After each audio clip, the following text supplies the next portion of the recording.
Poucas semanas atrás, a reforma tributária, ou melhor, a parte da reforma tributária que trata sobre consumo, foi aprovada na Câmara dos Deputados. E essa reforma, ela trouxe uma série de mudanças, sendo a principal e a mais impactante delas a simplificação de vários impostos, ou seja, IPI, PIS e COFINS vão virar uma coisa só chamada CBS Federal, enquanto ISS, QN e ICMS vão virar uma outra coisa chamada IBS, que é o Imposto Estadual e Municipal. O texto da reforma, ele naturalmente, por ser uma emenda constitucional, deixou de fora alguns pontos muito relevantes, como, por exemplo, qual vai ser a alíquota desses novos impostos, que funcionam como impostos sobre o valor agregado. E aí ontem o IPEA fez um estudo apontando que, do jeito que a reforma passou pela Câmara, o imposto único ficaria com uma alíquota superior a 28%, o que tornaria o Brasil o país com maior imposto sobre o valor agregado do mundo. E os pontos que eu pensei que eu consigo agregar aqui a essa discussão. Primeiro é falar de fato sobre a mudança e sobre o Brasil ter o maior ou não ter o maior imposto do mundo. Depois falar o que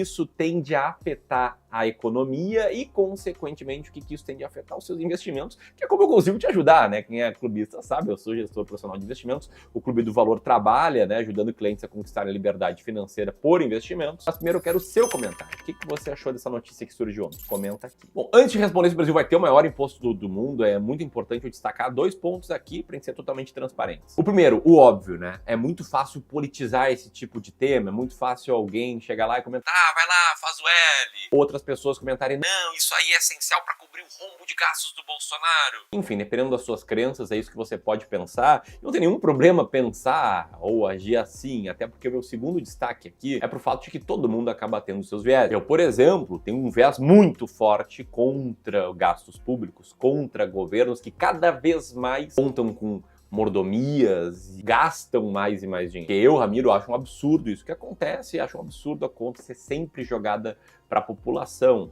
Não estou falando de um político aqui específico, estou falando de todos eles. Eu fico indignado com o fato de que um deputado ou senador custa 24,7 milhões por ano por conta não só do salário, mas também de vale passagem aérea, vale alimentação, vale o cotão, né, dinheiro para divulgar o mandato. Mas enfim, né, o fato é que todo mundo tem seus vieses, só que na hora de tomar decisões de investimento, tomar uma decisão enviesada, ou seja, com base no seu viés, é algo que com certeza vai te fazer perder muito dinheiro no médio e no longo prazo, talvez até no curto também. Então toma muito cuidado, tá? Para se você se enxergar ali como um cara enviesado na tua opinião política, que tá tudo certo, acho que todo mundo é, você não refletir isso para sua carteira de investimentos. Dito isso, tá? A reforma tributária, que foi aprovada ali no início de julho pela Câmara, ela tem um ponto que eu achei positivo, que é o ponto de simplificação. Afinal de contas, ter um processo no CARF para discutir se um produto é bombom e vai pagar 5% de IPI, ou se ele é wafer e não vai pagar IPI, para mim é algo extremamente contraproducente, né? As empresas ficam lá colocando mentes brilhantes, os tributaristas, pessoas que entendem todo o sistema tributário, para discutir bobagem, em vez de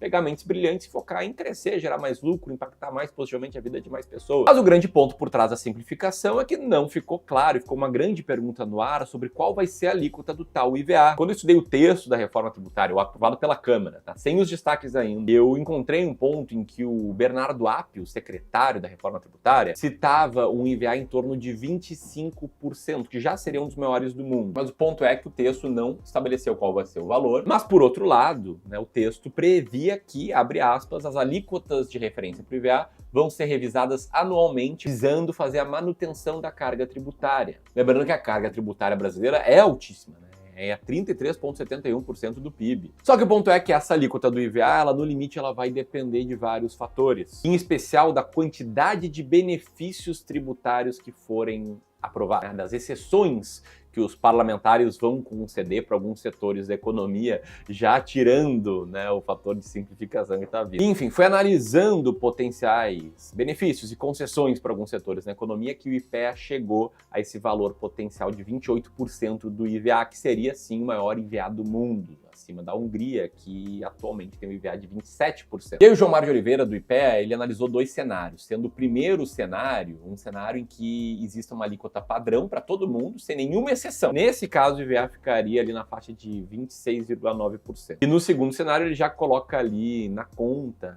as concessões que passaram na Câmara, que fariam com que o IVA para os outros setores ficasse em 28,8%. O Haddad respondeu, e num tom meio apaziguador, né? Ele falou algo mais ou menos assim, abre aspas do Haddad. O alerta que o estudo do IPEA faz é bom, porque mostra que quanto mais exceção tiver, menos vai funcionar. Então a gente tem que calibrar bem essas exceções aí. Só que ele também se defendeu dizendo, né, que o estudo do IPEA não leva em consideração uma série de fatores, como análise do impacto sobre sonegação, sobre evasão, sobre cortes de gastos tributários, né, corte de gastos a gente gosta, e uma série de obrigações sociais. Dito isso, Ramiro, entendi, mas o Brasil é ou não o maior imposto do mundo? Vai ser ou não vai ser o maior imposto do mundo? Tem três formas de enxergar isso, para mim a terceira é que mais faz sentido, tá? A primeira é olhar sobre o imposto de renda que as empresas pagam. Da OCDE, o Brasil é o segundo país com maior alíquota de imposto de renda, mais contribuição social, ficando apenas atrás de Malta. Caso o Brasil já é hoje uma das maiores cargas tributárias do mundo. A segunda forma é falar sobre o imposto sobre o consumo, que é justamente o que eu estava falando agora. Se o nosso IVA ficar acima de 27%, o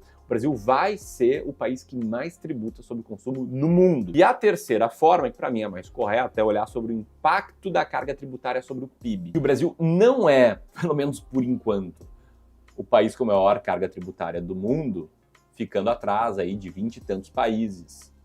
A maioria deles países desenvolvidos. E se você pensar, poxa, então tem espaço para pagar mais imposto, para todo mundo pagar a conta? Eu tenho dois comentários a fazer, tá? Não é porque o coleguinha tá mais lascado que a gente tem que se lascar mais. E o segundo, né? Olha a lista ali dos países que mais têm carga tributária sobre o PIB e olha a qualidade de vida deles. O problema do Brasil aqui é que é uma carga tributária de Finlândia e uma qualidade de vida do Quênia, né? Devido aos exageros. O problema é que a carga não volta. Com tanta corrupção, com tantos gastos absurdos e bizarros, é quase uma doação. Não pagamento de imposto. Mas de tudo isso, vamos lá para a parte em que eu consigo te ajudar a tomar boas decisões de investimentos. Eu quero falar sobre dois pontos. Primeiro, o quanto a economia tende a sofrer. E a resposta, sendo totalmente franco, é que depende demais, né? Primeiro, tem um fator que eu já te mostrei, de que, em tese, há um interesse de manter a carga tributária nos tais 33,9% do PIB, que nesse sentido, o que seria feito tendo em vista não aumentar o peso do Estado sobre as nossas vidas, que já é muito alto, óbvio que o ideal seria diminuir, mas não aumentando, ok? Segundo ponto que eu quero trazer aqui é o conceito de curva de Laffer. Basicamente diz que existe um determinado nível de taxa de imposto ótimo, porque acima desse nível a economia vai sofrer, com a economia sofrendo vai ter menos espaço para tributação, né? Como se tivesse uma pizza enorme que o governo pega ali 1/3 dela e se ele quiser um pedaço cada vez maior, isso faz com que a pizza diminua. E mesmo ele aumentando o percentual sobre essa pizza, ele tá comendo menos pedaço. E por outro lado, tem a questão da própria simplificação, que essa nova proposta de reforma traz, que segundo o próprio IPEA, né, o IPEA que fez o estudo dizendo que a taxa pode chegar a 28%, o PIB poderia crescer 2,39% apenas com a reforma tributária. Mas no limite, a grande resposta é eu não sei. Só que o que eu sei é como te ajudar a tomar boas decisões de investimentos.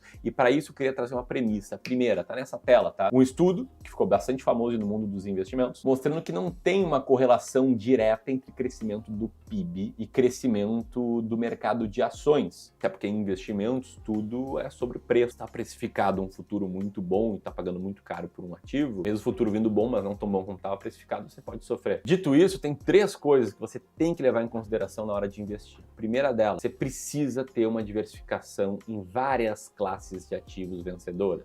Eu vou botar aqui um exemplo de alguns clientes nossos que têm uma boa tolerância ao risco, estão claramente no jogo pelo longo prazo, que investem mais ou menos assim, com 60% renda variável e 40% renda fixa.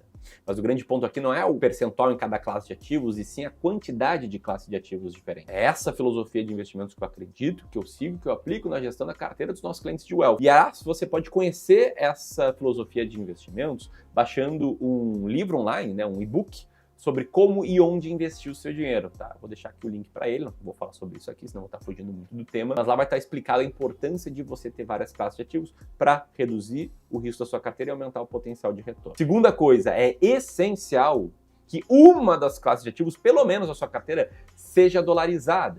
Volta a imagem ali do modelo sofisticado, pode perceber que 20% ali naquele exemplo é em ações de empresas norte-americanas. E é muito importante dolarizar parte da tua carteira, sabe por quê? Porque numa crise interna, uma crise que só existe no Brasil, como foi ali de 2014, 15 e 16, o dólar vai se valorizar muito forte frente ao real.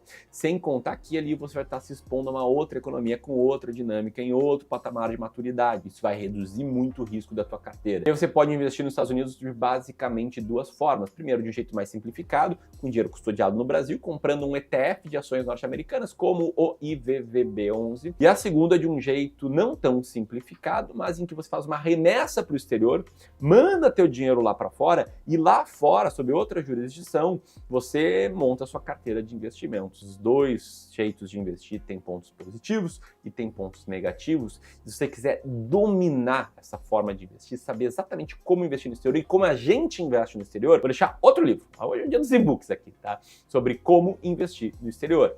Também gratuito, se você quiser levar a sério investimentos e a diversificação da sua carteira a nível global, recomendo muito que você aperte aqui no segundo link da descrição. E dito isso, o terceiro ponto é que no longuíssimo prazo, ações fazem muito sentido na sua carteira, e sim, ações brasileiras. O novo texto de reforma tributária está longe de ser uma crise do tamanho das crises que a gente já viveu aqui. Se você olhar o histórico da Bolsa de Valores brasileira em dólar, entre altos e baixos, o retorno foi muito bom, nas várias últimas décadas, com crises muito maiores do que a de hoje. Então, você tá pelo jogo do longo prazo, faz muito sentido ter ações. Para o que não dá para fazer é tomar decisões de investimentos muito ruins, como infelizmente a gente vê muitas pessoas tomarem. Teve uma carteira que a gente analisou aqui no clube recentemente, que estava com mais de 100 mil reais em COIs, que são ativos tenebrosos, que quem te vendeu tá ganhando muita comissão em cima disso. Enfim, você tem que tomar decisões boas de investimentos, e se você quiser que a gente te ajude a fazer isso, a gente pode analisar a tua carteira de forma gratuita se você tiver 500 mil reais ou mais, ou seja, 500 mil, 1 milhão, 2, 10, 20 milhões. Para isso, basta você apertar nesse formulário aqui e entrar em contato conosco, é bem rapidinho o preenchimento, a gente vai te ligar depois de você preencher. E se você quiser entender a reforma tributária mais a fundo, eu fiz um vídeo bem completo recentemente, vou deixar o link aqui. Um grande abraço e até mais.